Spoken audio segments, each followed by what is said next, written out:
Canal. Dá o like, eu sei que você não, eu vou falar agora porque eu sei que ao longo do vídeo você vai acabar esquecendo e é de graça. Você vai lá, aperta o joinha, o curtir, já ajuda pra caramba, faz com que o YouTube entenda que esse programa vai ser bem quisto para mais outras pessoas. Compartilhar com os amigos, pega o link do programa, joga num grupo aí de WhatsApp, olha que interessante, divulga essa ideia. Você pode também comentar, todos os comentários eu leio, respondo lá pessoalmente, é sempre muito bom bater essa bola. Você acha que o problema é tão grande que você não tem mais força para desejar, ou então você acha que você já tem tudo que você quer, e aí nada te mobiliza mais. Vou ficar por aqui na minha cama, posição fetal, que está resolvido, né? Nada mais vale a pena, né? Eu acho que a falta é um conceito, talvez o conceito mais importante da psicanálise, mais até do que o inconsciente. É interessante Porque esse é ele lado, que me assim, não tinha mobiliza. pensado por esse prisma que é o lado bom. É bom sentir falta, essa inquietude. É necessário. Essa chama, essa inquietação é positiva, né? Sim, ela me movimenta, ela me faz viver, né? Pessoal, assim, eu vou fazer uma pergunta que me mandaram aqui, o Arley mandou. Simone, quais são os principais desafios que você encontra em consultório hoje em dia? Vou cometer uma inconfidência, mas é algo público, que a Simone é a terapeuta do meu filho, do Rafa. A gente estava falando do Rafa. Lindo. Rafa tem 8 aninhos. Eu acho tão importante essa questão da fala, já crescer uma pessoa, a gente brinca com essa expressão, com a terapia em dia, porque já vai sendo realmente estimulado a falar, a colocar as emoções nesse lugar de fala, de poder não se sentir o tempo todo jogando isso para o inconsciente, e isso vai somatizar lá no futuro. A simbolizar, né? Que é o que o Lacan Simbolizar, fala. A gente precisa falar para simbolizar. Pra E assim, você tem muita experiência com criança. Sim. Você também atende todos os públicos, né? Adulto e tudo mais. Atendo. A minha proximidade com criança vem muito da minha inserção na educação, né? Eu trabalhei com educação a vida inteira, eu tive escola infantil, eu fui dar aula nos cursos de licenciatura, então a criança sempre foi meu xodó, assim. Então, eu atendo todos os públicos, mas eu gosto muito de atender criança. E o Rafa adora, ele fala assim, hoje é dia de Simone, assim, ele detesta acordar cedo.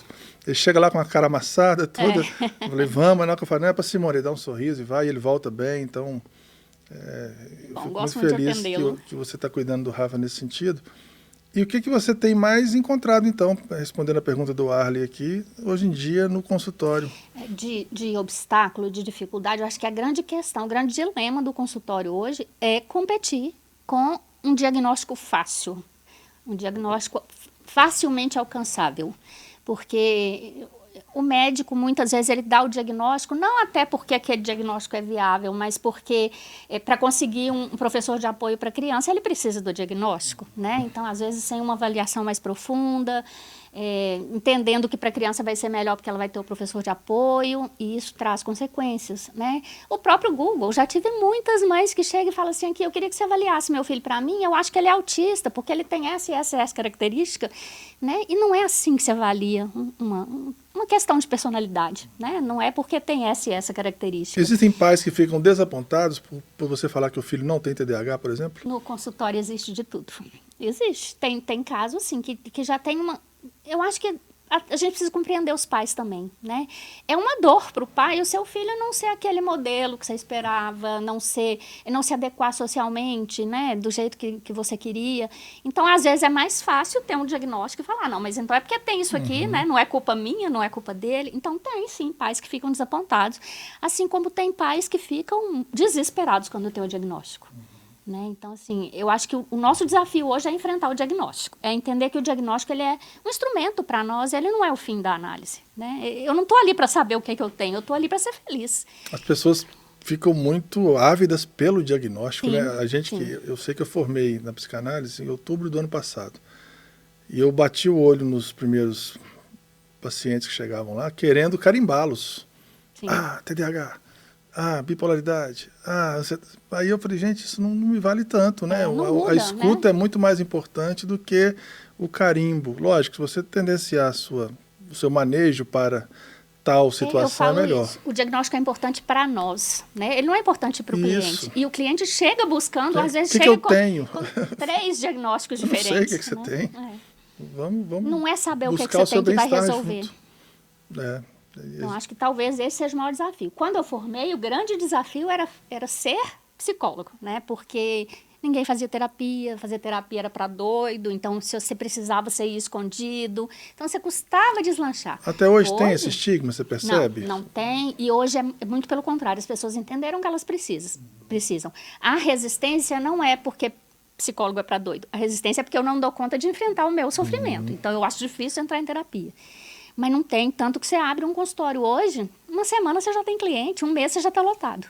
Né? Não tem mais esse estigma. Eu acho que o grande problema hoje é competir com os diagnósticos. Porque você tem que desmistificar. Eu recebi uma pessoa outro dia, uma adolescente, que veio com diagnóstico TDAH. Ela veio destruída por causa desse diagnóstico. Aí eu sentei com ela e falei aqui, vamos ver, você sabe o que é? Vamos ver o que é TDAH. Vamos abrir o Google, né? O que é TDAH? Né? O que isso muda na sua vida? E aí, na segunda sessão, ela já começou a trabalhar o que de fato importava, porque o diagnóstico não fazia diferença para ela. Ela é maior do que o diagnóstico, né? Sim. A pessoa o eu tem que estar maior do que o diagnóstico. Sim, né? ela está lá para ser feliz, né? Se ela é TDAH, se ela é autista, se ela é neurótica, o que ela for, ela tem que ser feliz. Eu tenho uma paciente que ela tem o TAG, né? Que é transtorno de ansiedade generalizada. Veio de um psiquiatra, assim, ela drgoogle.com.br com ChatGPT limitada SA. E ela vem estudando fármacos, fazendo manejos e tal. E ela fez uma pergunta muito interessante para mim, que é, eu queria voltar a ser eu, quando é que eu vou voltar a ser eu? Eu falei assim, mas você é você. Você não deixou de ser você por estar passando por um transtorno de... E ela tomou um susto quando eu falei isso com ela, assim, caramba, eu sou eu então? Eu falei, porque o diagnóstico vira um escudo, né? Vira um escudo. personagem. E aí você não vai onde realmente você precisa ir, que é aquilo que te provoca dor, né? Que é aquilo que está impedindo que você vá para frente, que é a função da terapia, né? Seja qual for a abordagem, a função da terapia é te fazer feliz, é te levar a descobrir o caminho da felicidade. E como que o terapeuta faz quando ele percebe que o seu paciente está evitando chegar nesse lugar? Olha, eu acho que aí eu tenho que te responder com a minha abordagem, que é a psicanálise. Você tem que, na fala dele, devolver para ele aquilo que ele está te dizendo e não está vendo. Porque quando você consegue fazer isso, uma interpretação que de fato venha do que ele traz, ele pode até negar na hora, mas a interpretação entrou e fez sentido para ele. Né? E aí ele começa a se dar conta de que foi ele que falou aquilo, né? Então não tem muito como negar. É irrefutável, né? A fala veio dele, né? Por isso que eu sempre falo, assim, quando eu estou orientando estágio, nunca traga uma fala para o seu cliente que não tenha vindo dele. Você pode até enxergar, mas isso você só devolve quando vem dele. Porque aí é onde a interpretação tem que fazer sentido. Quando ele vê isso, ele ressignifica. Fazê-lo pensar. Caramba, falei isso mesmo? Falei? Falou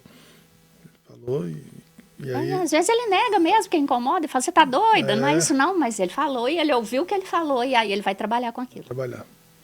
A psicanálise serve para a gente tratar urgências, casos de urgências? Olha, tem essa discussão antiga, né? Porque assim, você vai para terapia, você estabelece um prazo, terapia breve, né? E sai dali com o problema resolvido. O que acontece com a psicanálise é que o objetivo é mais amplo. Então, assim, dá para tratar urgência? Dá, porque às vezes com uma sessão a pessoa já sai melhor. Outro dia eu atendi uma pessoa que ela chegou, chorou, não falou nada. No final da sessão ela falou, nossa, eu tô saindo aliviada. Ótimo, né? Porque ela precisava chorar, né? Então, assim, às vezes uma sessão já faz diferença. Então, assim, acho que dá, sim, para tratar urgência. O que eu percebo, quando eu olho psicanaliticamente para o outro, é que a urgência é só o sintoma. E eu preciso trabalhar o que está por trás, porque senão aquela urgência passa e aparece outra. Né? Então, talvez por isso a análise se estenda, porque quando você está bom, né, você vai quando você está mal, mas quando você está bom é que de fato faz diferença você estar em análise. De fato você trabalha o que precisa trabalhar. E aí você vai ficando, até a hora que a gente percebe que você não precisa mais estar ali, né? E aí a gente começa a trabalhar para que você entenda que você não precisa mais estar ali. Uma pergunta aqui do Gilmar, lá da SPPL, falou...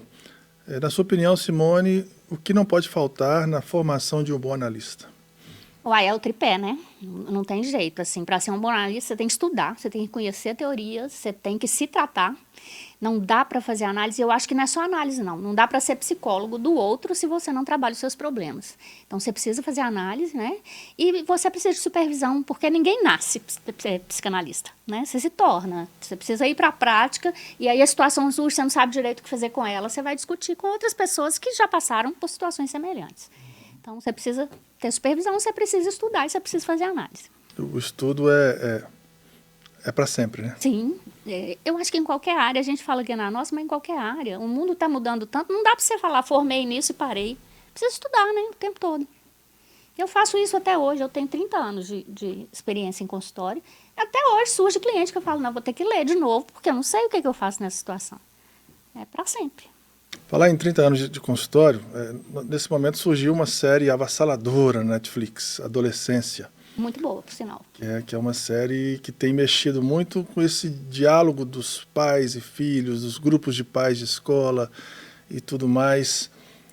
Como que você, enquanto profissional, enxergou essa série nesse mundo atual? Então, eu acho que o grande sucesso da série é porque ela não é uma série sobre um crime, né? Ela é uma série sobre as nossas dificuldades relacionais que são gritantes na atualidade.